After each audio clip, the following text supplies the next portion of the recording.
Bom, então nós continuaremos de onde paramos na EBD passada. Só recapitulando, então eu já falei sobre quando foi que aconteceu a mudança, né, do vinho para o suco de uva. Então nós vimos que essa mudança ela não foi fruto de um estudo bíblico, de uma pesquisa teológica, mas sim de um problema social. Vimos também que a Bíblia tem muito a falar sobre o vinho e usa, inclusive, o processo de fabricação do vinho para descrever, às vezes, estágios, momentos, né, da vida espiritual do povo de Deus, como também usou, como nós vimos em Isaías e Jeremias, um processo de manuseio, né, do vinho no seu processo de fermentação, usou para ilustrar uma negligência, né? Então, não era estranho o vinho não era estranho ao povo de Deus, o processo não era estranho ao povo de Deus.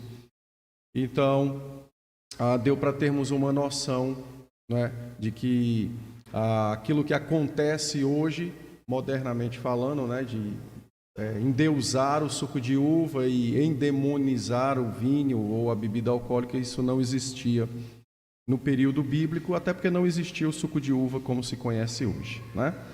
Bom, eu não sei se foi o Jadir ou foi alguém que fez uma pergunta, né? Mas qual é o problema de trocar o suco de uva, o vinho pelo suco de uva? Então nós vamos começar a partir dessa pergunta hoje, tá? É o 7, Luca. É o slide 7, deixa eu ver aqui.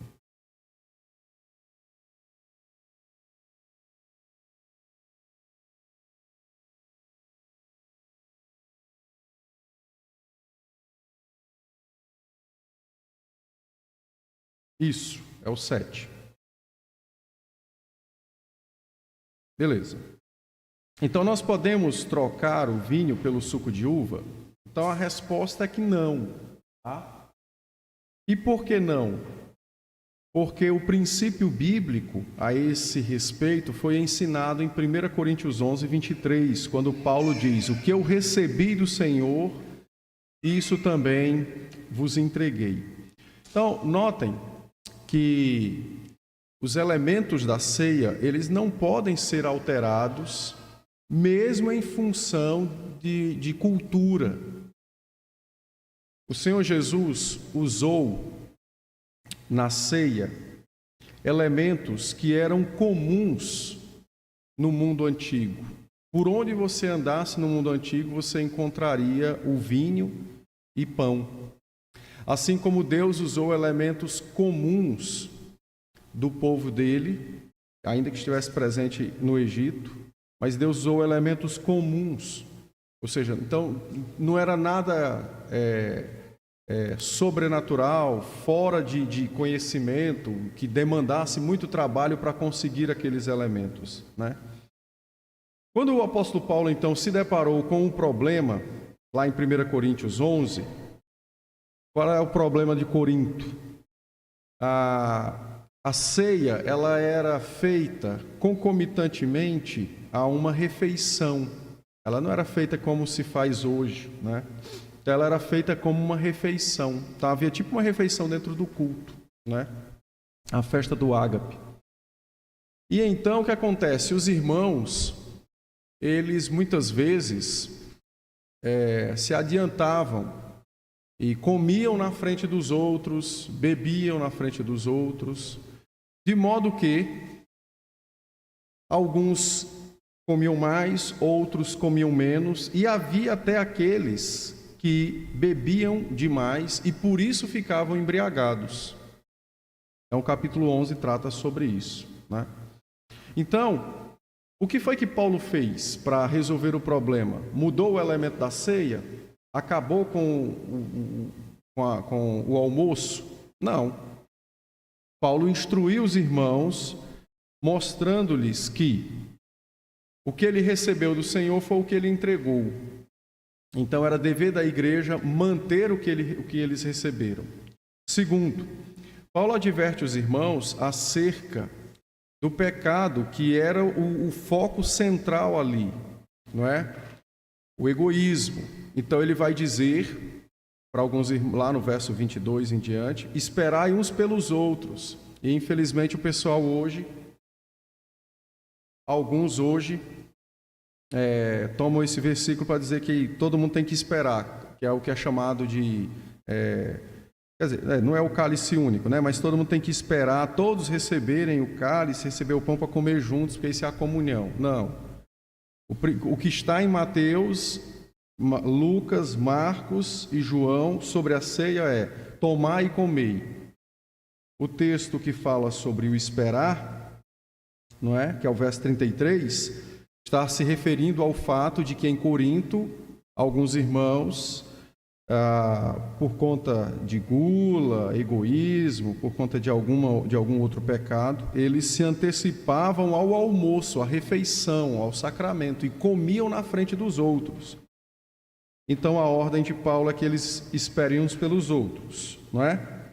Note que Paulo, no verso 34, ele dá a razão disso, quando ele diz, se alguém tem fome, coma em casa, a fim de não vos reunirdes para juízo.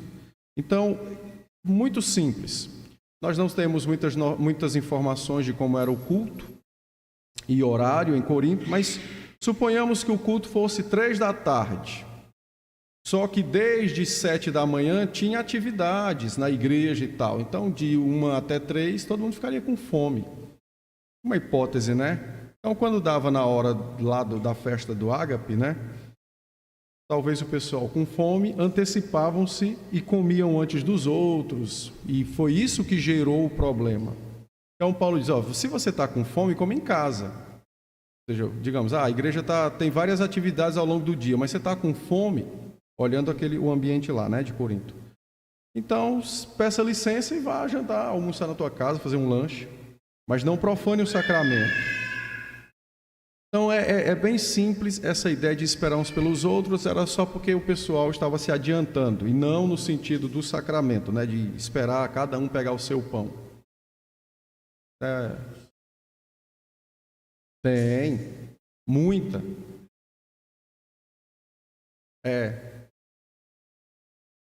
Não, o vinho é que tem que ser na ceia. Não.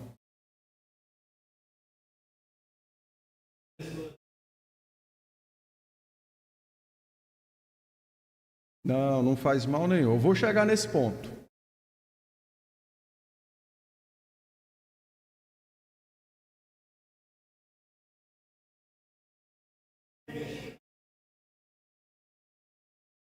Pois é gente muito boa, pastor Nicodemos, mas isso aí é adulterar o vinho. Não deve ser feito isso. Não, quando ele tocou fogo no vinho, queimou o álcool, ele virou um suco, só que não como que se comprou. Mas nós vamos chegar lá, não se preocupe não que nós vamos chegar lá. Segura faz que nem o cara lá, segura o cabo da nau, né? E não larga o cabo da nau. Então, percebam que o problema na igreja era gente se embriagando e comendo na frente dos demais. Paulo mudou alguma coisa no sacramento? Não. O que foi que ele fez? Ele instruiu os irmãos a fazer o que era correto. Então, por isso que em 1 Coríntios 11, a instrução de Paulo começa como: o que eu vos entreguei foi o que eu recebi do Senhor. Então, ou seja, nós não temos autoridade para mudar o sacramento. Nós só temos autoridade para celebrar o sacramento, mas não podemos mudar o sacramento. E então Paulo ele relembra o sacramento, né, esse é o meu pão, tomai e comei de mim, esse é o cálice da nova aliança, Depois ele vem falando e aí ele dá instrução sobre examinar, sobre julgar a si mesmo, para não ser réu do corpo e do sangue do Senhor. Depois ele esclarece, olha, quando somos julgados, não somos disciplinados com o mundo. Então Paulo estava falando que Deus disciplina os seus filhos para o aproveitamento, para a santificação e etc. e até que ele finaliza dizendo: ó, você está com fome, vai comer na sua casa. Mas ele não muda o sacramento. Não tirou o vinho da ceia para colocar suco de uva. Deixou o vinho lá. Então, nós podemos mudar os sacramentos, os elementos? Não, nós não podemos. Nós não temos autoridade para mudar. Tá? Eu vou dar uma adiantada aqui para eu poder responder as perguntas. Então, por exemplo, nos nossos documentos, nos princípios de liturgia da Igreja Presbiteriana do Brasil, no artigo 17, lá diz que os elementos da ceia são pão e vinho. Tá? Então, pode olhar lá nos nossos documentos que está lá, pão e vinho. O Catecismo Maior de Westminster, na pergunta 168 e 169, também afirmam que os elementos da ceia são pão e vinho. Tá? Então, tanto biblicamente como documentalmente, nós temos essa afirmação já pelos séculos dos séculos de que é pão e vinho. Prosseguindo, o vinho é o fruto da vide. Lembram que Jesus em Mateus disse que só tomaria do fruto da vide de novo no reino dos céus? Então, alguns pastores, e veja, quando eu faço a crítica ao pensamento, eu não estou falando da moralidade, da fé, da salvação, nem da índole dos irmãos. Eu estou criticando o pensamento, o entendimento teológico. Alguns pastores dizem assim: não, mas a uva é o fruto da vide. Será que é? Será que a uva é o fruto da vide? Se é, então, por que o suco de uva levou, comparando da criação até quando o suco de uva passou a existir, por que ele levou aí quase 5.000 anos para ser descoberto? Se Salomão diz em Eclesiastes que não há nada novo debaixo do sol. Se é o fruto natural da vide, por que passou 5.000 anos para se descobrir que esse aqui é o fruto natural da vide, da videira, né? Qual? O suco de uva. Não é estranho? Então, o suco de uva, ele não é o fruto natural da vide. O suco de uva, ele é o produto final da intervenção humana sobre a uva. Pastor, e se eu espremer a uva agora? Beleza, no momento que você espremer a uva, ela vai cair o suco lá no seu copo. Naquele exato momento, o processo de fermentação já começou. Mesmo que você beba e não tenha nenhuma gota de álcool ali, não tem problema. Mas o processo que levará ao vinho já começou. E só existe uma forma de isso não acontecer. É com a intervenção humana. Então, o fruto da vide não é o suco de uva. O fruto da vide é o vinho. Eu preciso, por exemplo, vou dar um exemplo aqui. Vou dar um exemplo. Ó. Vamos pegar o abacaxi.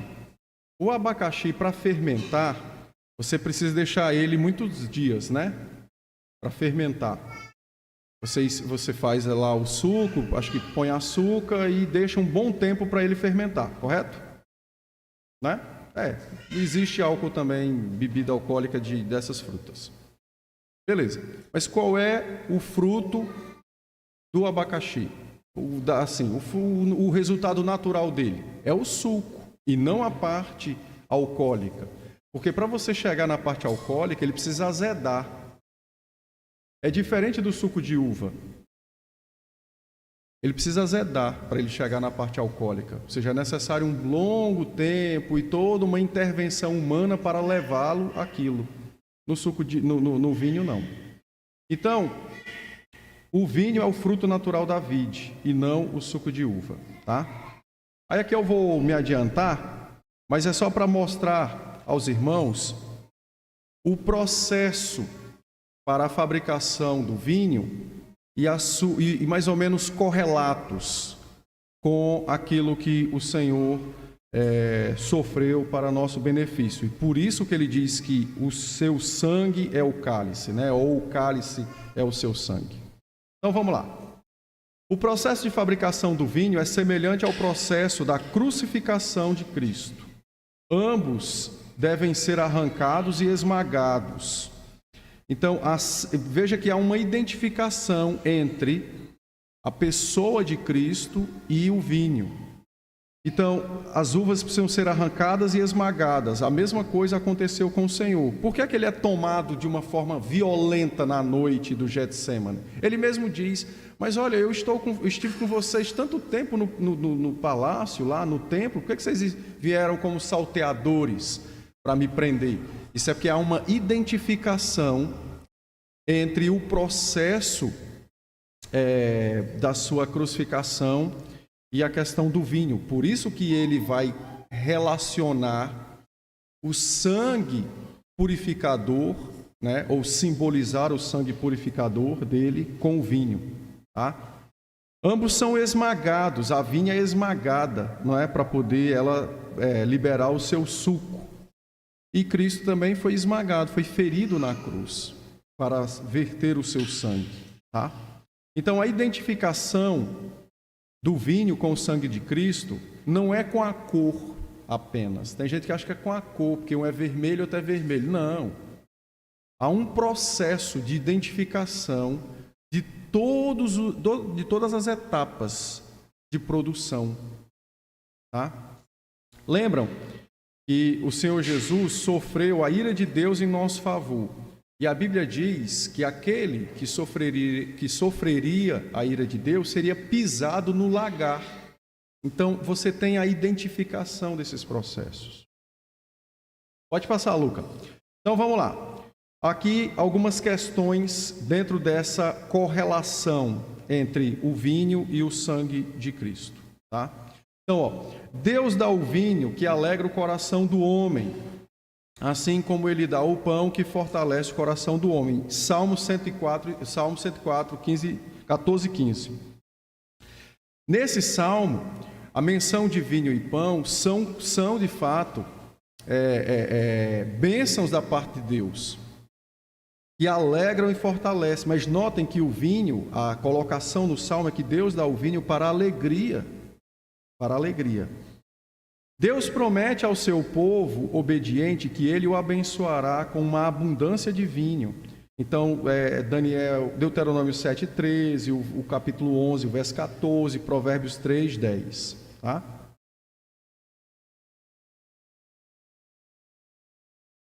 Então, por que o vinho é mencionado como algo benéfico e que tem que é um elemento, inclusive, para abençoar, né? Para alegrar? Porque o correlato é o mesmo com o sangue de Cristo. O sangue nos alegra porque ele nos comunica o perdão do nosso pecado, o sacrifício realizado na cruz. Ele nos comunica liberdade. Mas a preocupação do seu Genésio está correta. E se o indivíduo se embriagar? O problema não está no vinho, nem na existência do álcool. O problema está no indivíduo que consome. É a mesma coisa de alguém que come demais. O problema está na comida? Não. O problema está em quem come. É a mesma coisa de um acidente de carro. O problema está no carro? Não, está no motorista que o guia imprudente. Entendem? Percebem? O pecado está no homem, não está nas coisas. Por isso que Jesus disse que o que contamina o homem é o que sai. Por quê? Porque o que sai é exatamente a motivação produzida do coração dele, né? Ali executada. Então, o problema não é o vinho, não é? Mas o indivíduo que vai consumi-lo ou não. Prosseguindo, então. Veja, a Bíblia não traça nenhuma distinção entre vinho e suco de uva ou entre vinho fermentado e vinho não fermentado. Por que eu estou tocando nesse ponto? Porque o que Dona Vanilda falou é o que muitos pastores fazem, é a ideia do vinho não fermentado. Mas notem, e volto a dizer, não estou desconsiderando a piedade, a santidade, o temor a Deus, a fé de quem faz isso. Só que está errado. Está errado. Entendeu? Ah, mas eu vou servir um vinho não fermentado. Mas por quê? Não, porque eu tenho medo das pessoas se embriagarem. Olha, peraí, mas se Jesus não teve esse medo, por que você está tendo? Quer dizer que você tem mais preocupação com as ovelhas do que o próprio pastor? Ah, isso aí é um milagre. Eu vou me render aos pés desse indivíduo. Estão entendendo as questões? Quando na verdade não é. É fruto de um erro teológico. Qual é o erro? Colocar a culpa do pecado no objeto e não no ser humano. Hã? Exatamente, transferência de culpa. Então, porque culpa envolve responsabilidade, né? Então, transfere-se responsabilidade e culpa.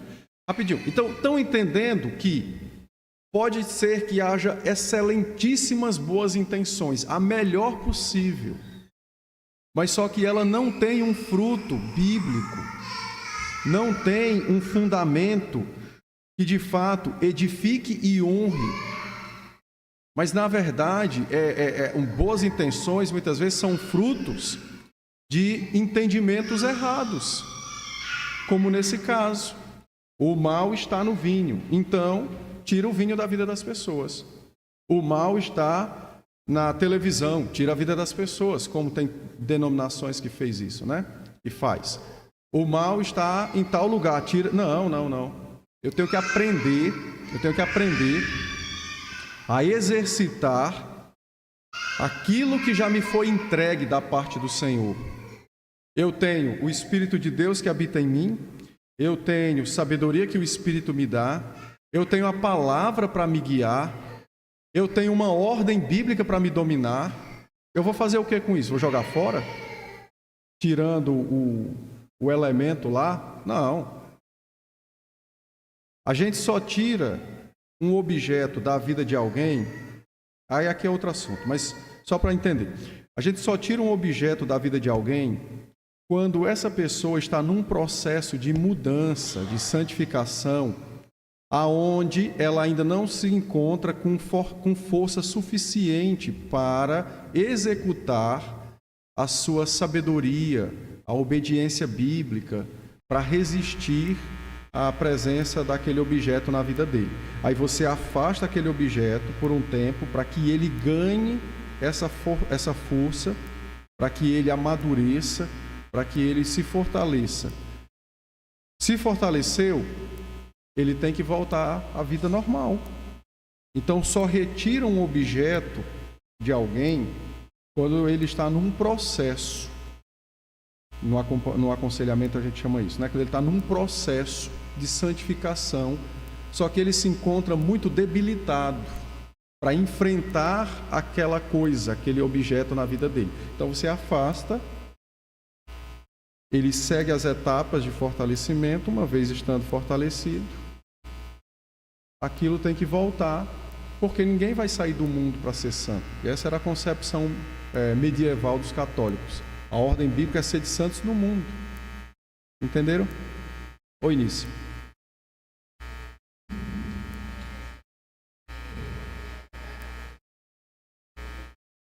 A questão do vinho é que ele é pouco, né? É um cálice pequenininho. Então, com isso, ninguém vai ficar alcoolizado mesmo. Mas essa questão de servir só um cálicezinho é correto, segundo a Bíblia? Olha, o processo que nós temos hoje, ele já vem de longa data.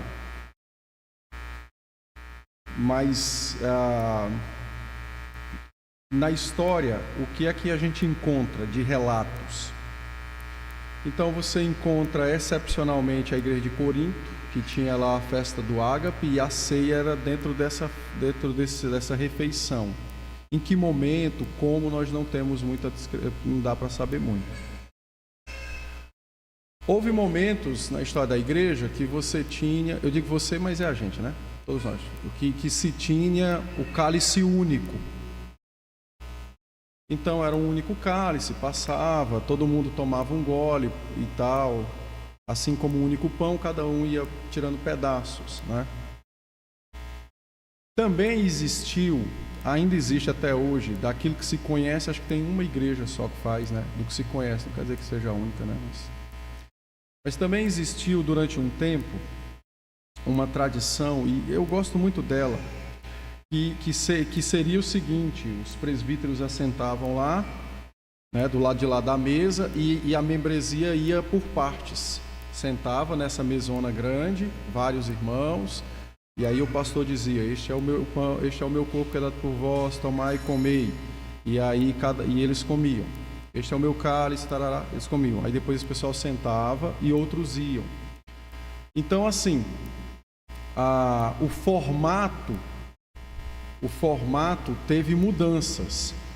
Mas o que não teve mudanças até chegar... Isso eu estou falando da tradição cristã, desconsiderando a heresia da hóstia. Mas até chegar no século XIX, o formato... Ele poderia sofrer alguma alteração como essa, um cálice único, um pão único, sentado à mesa e tal, mas via de regra o que não mudou foi os elementos, pão e vinho, e a forma de se ministrar. A forma é o rito, a gente chama de rito, que o rito tem 5 partes: a leitura do texto bíblico, a explicação, a oração para a consagração, a ministração do pão e a ministração do vinho, ou do segundo elemento. Então, essa ordem não mudou, mas a forma como se vai dar um pão inteiro, um mini pão, isso aí foi mudando conforme os anos. Eu confesso que eu não me recordo, pelo menos eu não me lembro de ter estudado, sobre o modelo presente que nós temos hoje, de quando ele é, mas ele é novo, deve ter uns 150 anos por aí.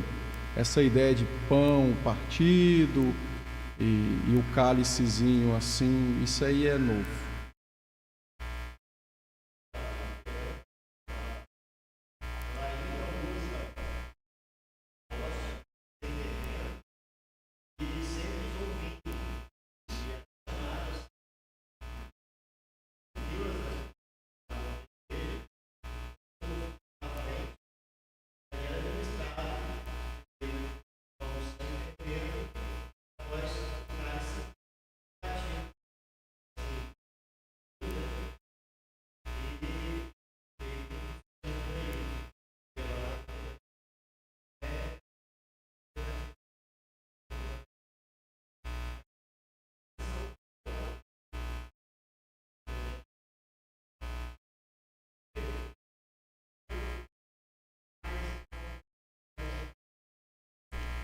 Então,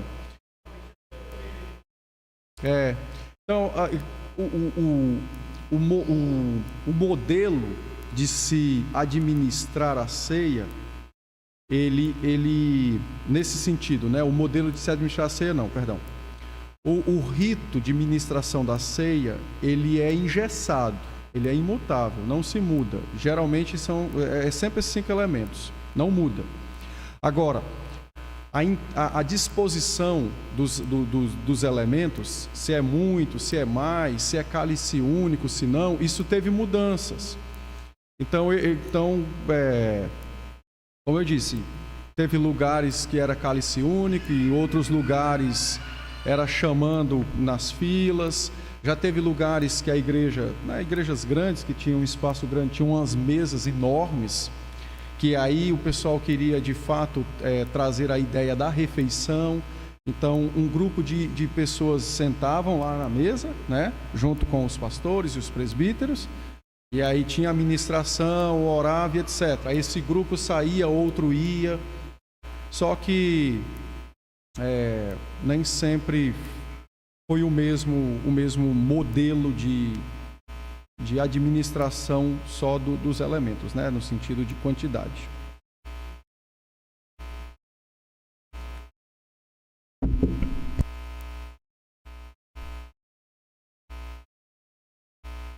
E tem lugares que o pessoal não admite o pão partido com faca, por exemplo, quer que rasgue. Aí assim, isso aí é um detalhe que não tem nenhum tipo de não infere em nada no sacramento. Porque Jesus não usou faca. Tá, beleza. Então isso aí não faz muita diferença. O que faz diferença é o rito de se ministrar e o próprio elemento da ceia, os elementos, né? Se o pão ou vinho. Beleza? Vamos lá então. Olhe como a Bíblia não faz nenhuma diferença entre vinho e suco de uva ou entre vinho fermentado e não fermentado. Então aqui só para nós termos uma comparação aqui, né? Uma olhada geral. Então veja, o mesmo vinho que deixou Noé bêbado em Gênesis 9:21, não é? E depois Ló, no capítulo 19, os versos 32 e 35, a palavra lá, Yain, é o mesmo que vai deixar Nabal, Assuero e outros. Aí aqui estão os textos bíblicos, ou seja, é a mesma palavra para descrever o mesmo vinho, correto? Mas foi o mesmo vinho também que foi dado a Abraão por Melquisedeque, em Gênesis 14:18. Então veja, Melquisedeque foi socorrer Abraão depois da guerra contra os 5 reis. E ele leva uma bebida refrescante, reanimadora de forças e etc. Qual é o que ele leva? O mesmo vinho. Então, o mesmo que embriagou um é o mesmo que fortalece e alega outro. Por isso que essa ideia de vinho fermentado, não fermentado, isso não faz sentido nas Escrituras.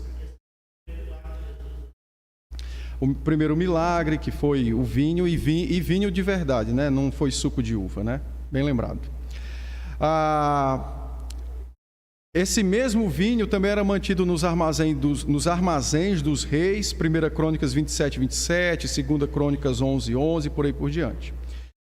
E é o mesmo vinho que é permitido a todo o povo de Deus, conforme Deuteronômio 14:24. Então você vê que essa coisa é moderna, essa discussão de vinho fermentado, vinho não fermentado, vinho, suco de uva, isso não tinha muito essa discussão na Escritura, tá?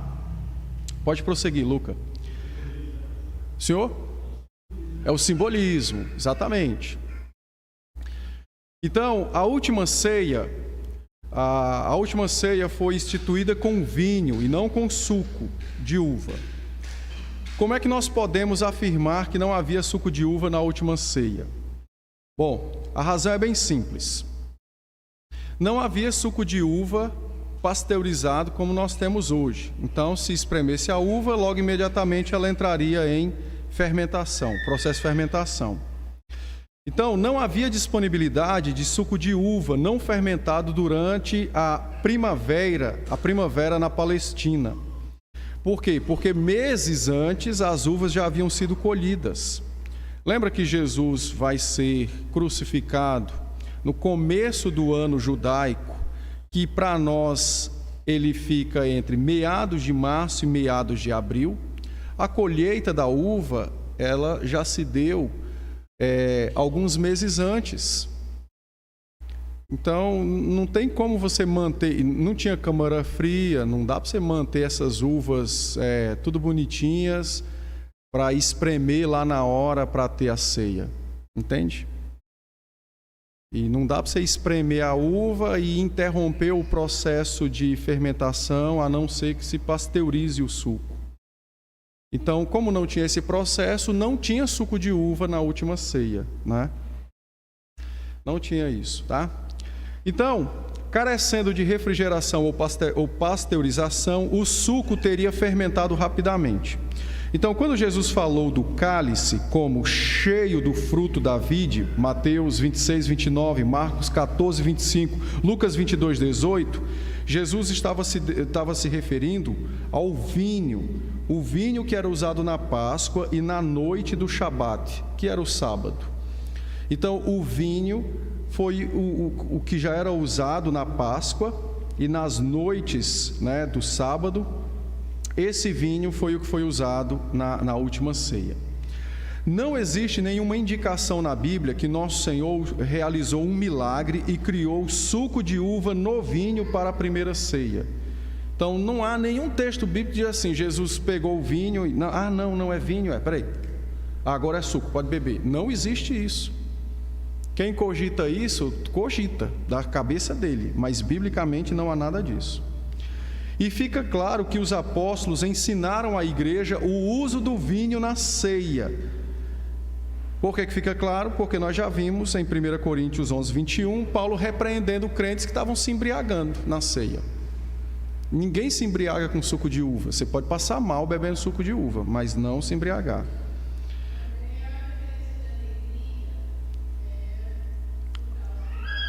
Exato.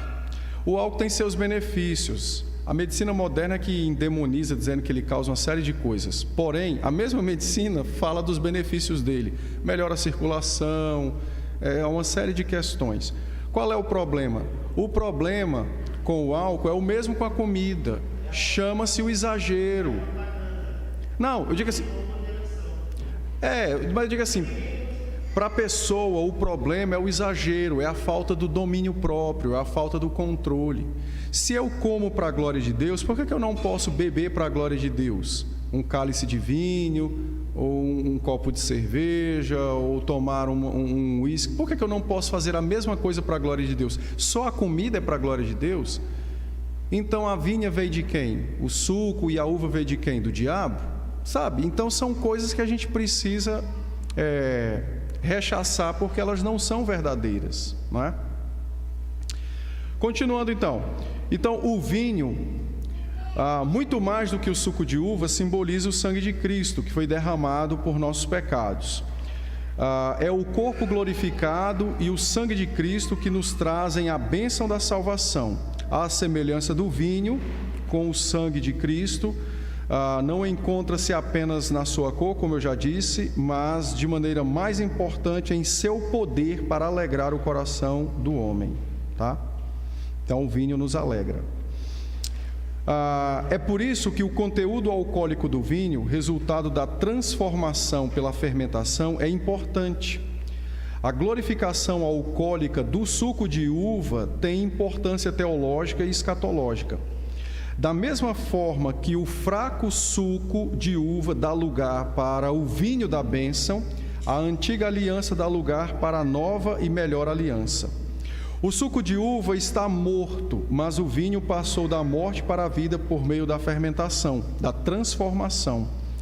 Um outro ponto importante é que o vinho representa a imagem do Espírito Santo na ceia. Veja que o apóstolo Paulo não orientou a troca do vinho pelo suco em 1 Coríntios 11, 21, mas orientou a igreja a preparar-se para a mesa do Senhor. Em Efésios 5,18, o apóstolo ordena que não vos embriaguem, aqui acho que não vos embriaguem, mas encham-se do Espírito Santo. O vinho em excesso toma todo o homem e nisso há dissolução. Porém, quando o Espírito Santo toma todo o homem, ou todo o nosso ser, há plenitude de alegria. Então, o que eu estou mostrando é que há a semelhança. Porém, quando você é tomado pelo vinho, há dissolução. Quando é tomado pelo Espírito, não. Mas veja que quando eu tomo o vinho de forma moderada, ele me causa alegria, assim como o Espírito também me causa alegria, tá? Não é a mesma coisa com o suco de uva, né? Que não pode despertar nada no homem.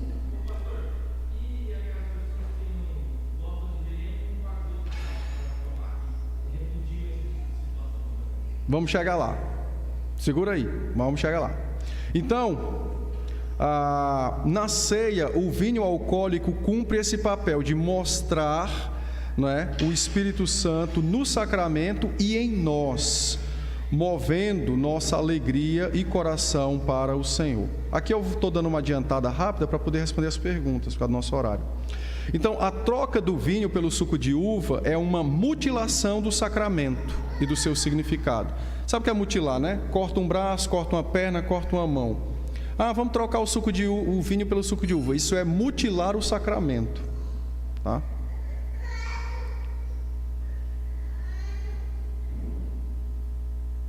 Deixa eu dar só essa... Deixa eu verificar aqui. Tá, eu vou saltar então aqui, porque eu acredito que os irmãos já compreenderam bem. Vamos lá para as recomendações bíblicas sobre o consumo. Lá, o último slide, Lucas. Luca, por favor. Pode passar. Então, as recomendações bíblicas para o suco de uva. Nenhuma. Para o vinho, várias. Então, vamos lá. A Bíblia adverte o uso incorretamente do vinho. Quando é usado de modo imoderado, ficou meio cacofônico, né? Quando é usado imoderadamente, torna-se uma maldição. Provérbios 23, de 29 a 35. Então, notem que o problema é o pecado do indivíduo no seu exagero, tá? Ou ele foge para o vinho, no sentido de fugir dos seus problemas, e então se embriaga, ou ele o consome de forma imoderada, e isso revela um descontrole dele, tanto nessa área como em outras, tá? A Bíblia condena uniformemente a embriaguez. 1 Coríntios 5:11 e 6:10, Efésios 5:18, Gálatas 5:21. Então, os bêbados não herdam o reino dos céus, é o que diz 1 Coríntios, para mostrar o peso da embriaguez. Mas por que essa questão? Porque todo descontrole é movido por um ídolo, e todo ídolo é uma idolatria. Então, estas coisas são apenas a parte externa de um coração idólatra, que ama o seu prazer, ou em comer demais ou em beber demais, como o preguiçoso, que também ama dormir demais. Então você tem um ídolo que é adorado, que é cultuado, que é servido, e o culto a esse ídolo é manifestado como? Comendo, bebendo e assim por diante. Como o nosso culto ao Deus verdadeiro é manifestado com cânticos, orações, leitura, pregação, sacramentos, reunião e etc., o culto aos ídolos também é prestado por meio de uma atividade de serviço, seja comendo ou bebendo, né? Assim por diante. Então, por isso que a Bíblia trata com severidade a embriaguez. A Bíblia recomenda o viver dignamente do Evangelho, Gálatas 4, 17 a 24. Então, isso mostra que você pode consumir, contudo, deve observar essa questão da dignidade do Evangelho, tá? Aqui, é importante lembrar que por conta da nossa cultura, a cultura brasileira, ela não é uma cultura inteligente nessa parte, ela é uma cultura mística nessa parte. Então, qual é a concepção das pessoas acerca de um crente? É de uma pessoa que não bebe, não fuma, não vai num bar, ou seja, é muito fraquinho, né, a concepção. Então, o fato da Bíblia nos dar permissão para consumir o álcool não quer dizer que nós devemos sair descontroladamente aonde estamos, aonde vivemos, vai dar a baliza sobre essa questão de lugar, com quem e assim por diante, que é o viver dignamente do Evangelho. Então, eu tenho a liberdade de consumir e de não consumir, e eu vou executar essa liberdade em consumir ou não, olhando o Evangelho. Então vamos supor, digamos que, vou contar um exemplo de algo cultural para a gente aplicar ao vinho. Numa igreja em São Paulo, ela era uma igreja de suíços. Uma vez o pastor levou a proposta para comprarem um piano e o conselho recusou. E todo mundo ficou meio alterado com a proposta. O pastor não sabia por quê. Aí não compra. Passou um tempo, ele levou a proposta de novo. E o pessoal teve a mesma reação. Aí ele teve a iniciativa de perguntar por quê. Por que não se compraram um piano? E por que eles ficaram tão agitados com aquela proposta? O piano é um instrumento. Então, os presbíteros disseram, porque, não sei se ainda é, mas é porque na Suíça o piano só era usado em bailes, em boates, ou seja, em lugares promíscuos. Isso é um elemento cultural. No Brasil aconteceu a mesma coisa. Na época da Bossa Nova, as igrejas tradicionais endemonizaram o violão, porque o violão era o símbolo da Bossa Nova. Idolatraram o piano. Na época do rock, endemonizaram a bateria. Apesar de que eu não acho que a bateria não serve para o culto mesmo, não. Mas aí é entendimento sem demonizar. Mas é outra coisa. Então, você tem que avaliar a parte cultural. Então, digamos que eu esteja num lugar onde consumir álcool seria símbolo de uma religião pagã. Eu não vou consumir. Não vou alterar o sacramento, mas eu não vou consumir na minha vida particular. Por quê? Porque eu não quero viver dignamente do Evangelho. Então eu vou abnegar a minha liberdade para que os de fora conheçam o Evangelho pela minha vida. Então é só isso, entende? Então esse princípio você aplica em consumo, compra, onde consome, com quem. Então se você tem um parente que é linguarudo e vai falar mal de você, você não vai consumir perto dele. É só usar a lógica. Se você tem um parente fofoqueiro que quer o seu mal, você não vai dar motivo para ele, ainda que o consumo não seja pecado, entende? Isso é aplicar o princípio de viver dignamente do Evangelho nesse aspecto aqui do vinho. Então, a Bíblia não proíbe o consumo, tá? Antes ordena a moderação e a sobriedade. 1 Timóteo 3, tanto que, por exemplo, nas eleições para pastores e presbíteros, uma das perguntas que a igreja deveria fazer era essa: o senhor bebe? Bebo. O senhor bebe muito? Bebo muito. Eu não vou votar em você não, porque o princípio bíblico é que os pastores e os presbíteros e os diáconos não sejam dados a muito vinho. Então, vamos supor que nós não conhecemos seu Genésio e ele vai ser candidato a pastorado na nossa igreja. A gente não conhece seu Genésio. O que é que a gente faz, Sidney? A gente faz um almoço, traz seu Genésio para comer com a gente e serve bebida. E vamos examinar para ver se ele vai beber e se vai beber além da conta. Digamos, né? Seria um teste. Ou perguntar: pastor, o senhor bebe? O senhor bebe quantos litros? Olha, na minha casa eu tenho uma adega, eu bebo mais ou menos uns 30 litros por mês. Então, 30 litros por mês dá 1 litro por dia. Em outras épocas isso aí não valia nada, mas hoje é muita coisa, né? Então, o pessoal diz: eu acho que não dá para a gente eleger o pastor não. Né? Estão entendendo? Só que é a título de comparação, né? Então, a Bíblia, ela ordena a moderação e a sobriedade, e não a abstinência. A abstinência precisa ser fruto de uma convicção pessoal. Tranquilos? Deu para entender? Dúvidas sobre a questão bíblica do assunto? Dúvidas? Não. Agora vamos lá. Vamos começar pela pergunta do seu Genésio. Eu tenho 3 minutos, então vou ser rápido.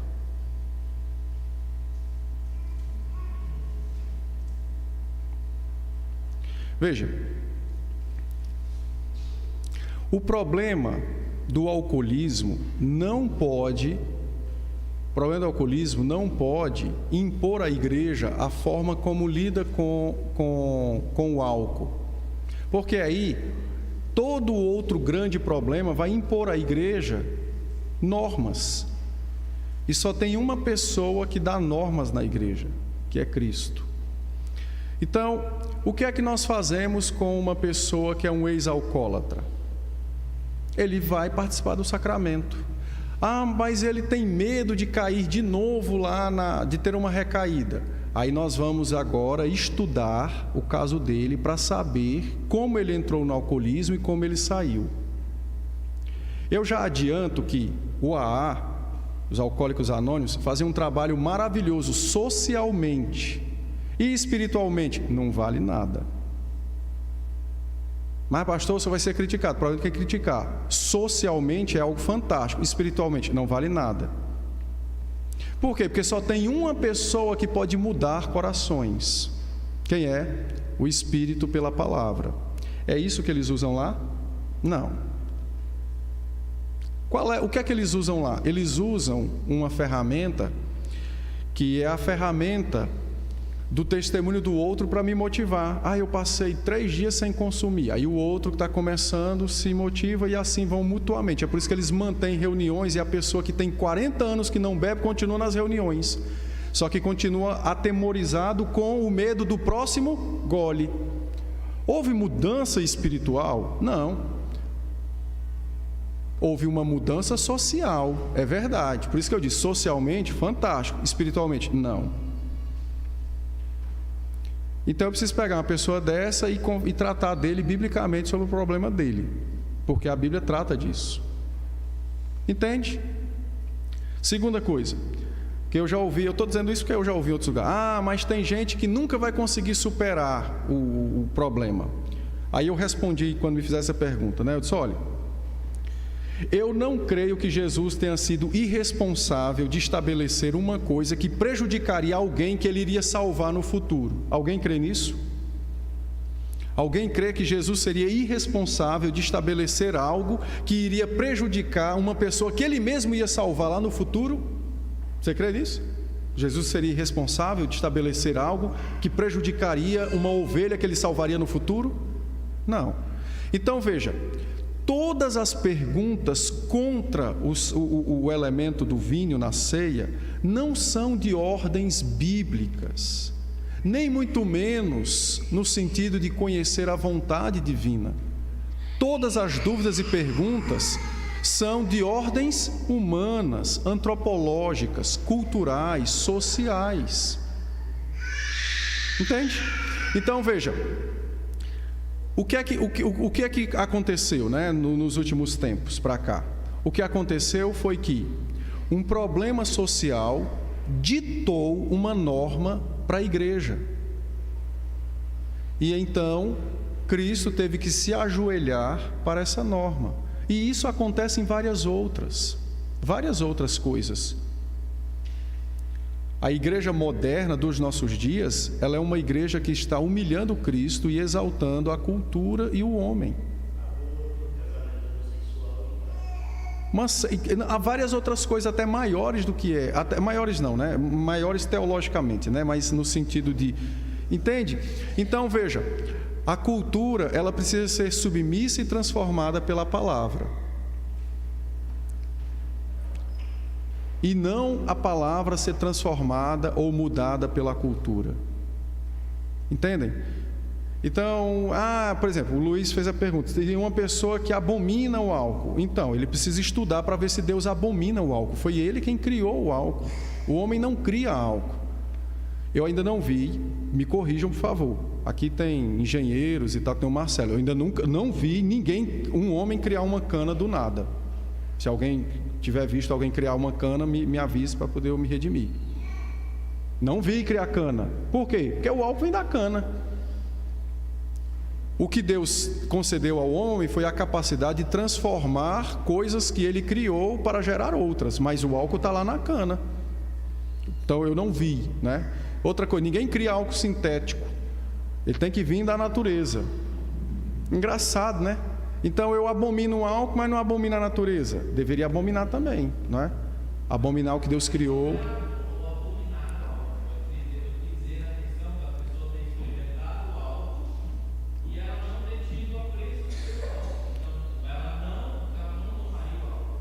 Sim, sim. Não, eu entendi. Não, então, aí vai entrar... Entendi.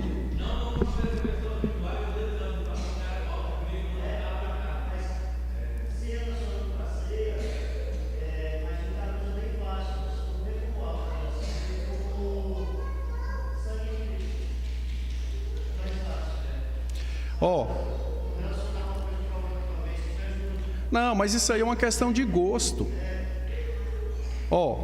Eu entendi, eu dei a resposta até um pouco mais áspera, mas não, eu entendi sua pergunta. Mas a questão é uma questão de gosto.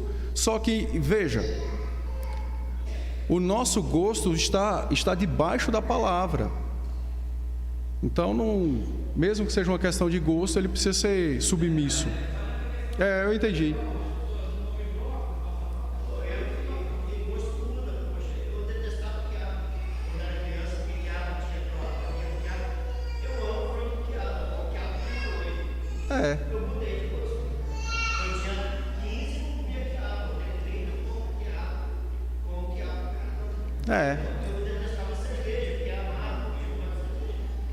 Então o gosto é mudável, mas o princípio é que o gosto está debaixo da palavra, né? Vai, Beth. A última para a gente orar e tomar nosso café. As crianças já até vieram. Essa questão aí que o senhor falou né, é que, assim, eu sempre ouço falar que o alcoólatra não tem cura, né? E daí a gente pode comparar, a pergunta daí, a gente pode comparar o alcoolismo como uma outra doença, como um câncer, como qualquer outra doença que só Deus pode curar ou não? Não, quem disse que o alcoólatra não tem cura? Essa é a primeira pergunta que nós devemos fazer. Eu não estou fazendo para você. Não.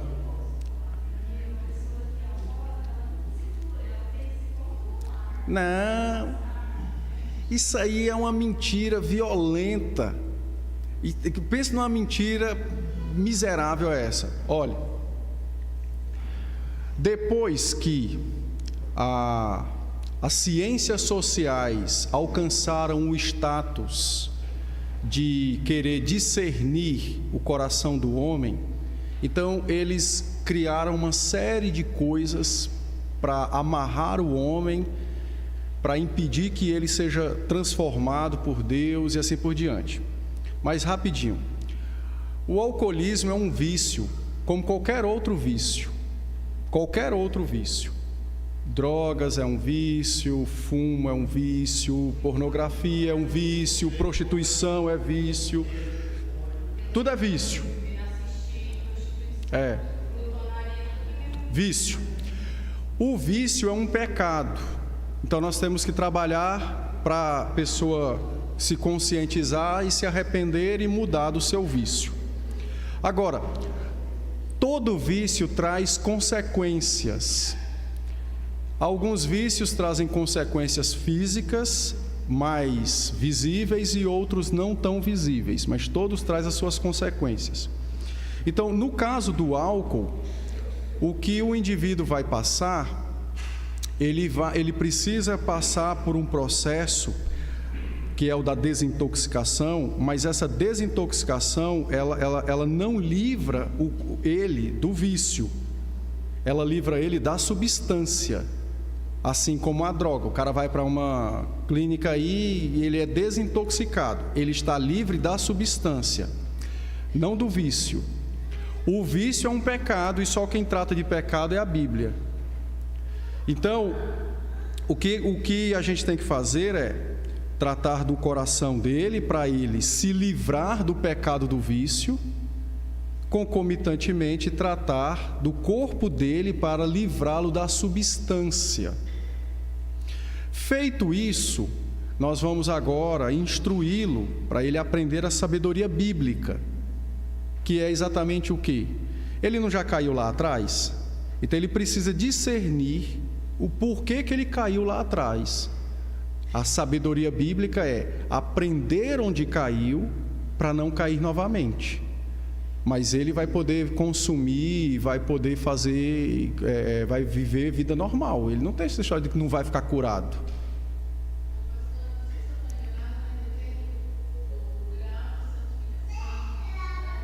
Depende.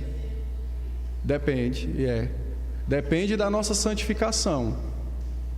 Mas qualquer vício, ele é tratável biblicamente, que é um pecado. Estou falando do...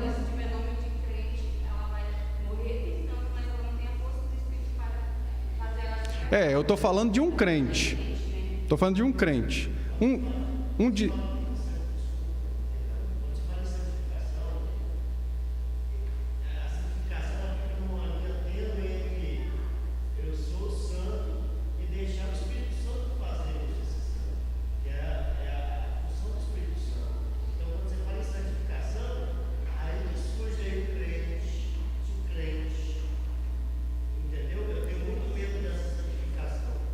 Não, mas é porque o seu conceito de santificação é diferente.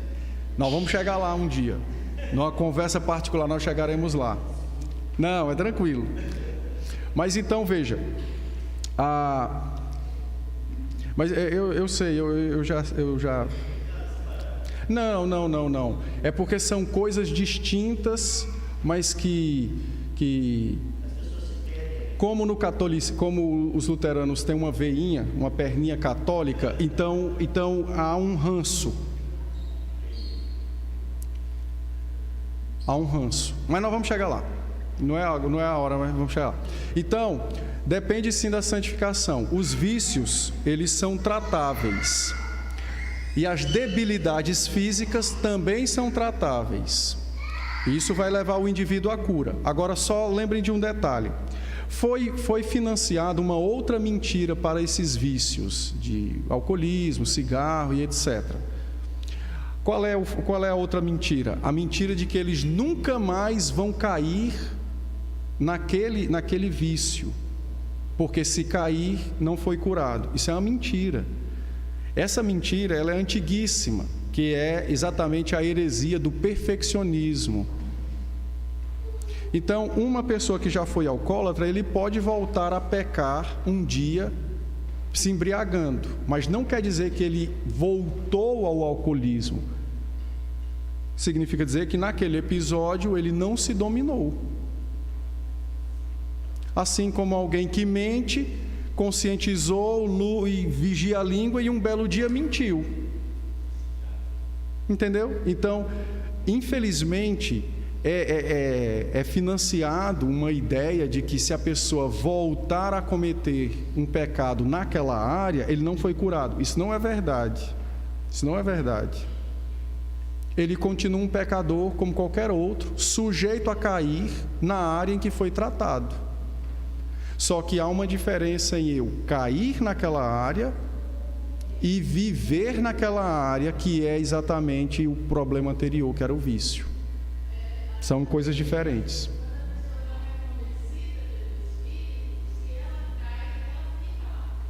Sim. Sim. Mas eu creio que nós ainda falaremos sobre esses assuntos aqui. Vamos orar para tomar nosso café?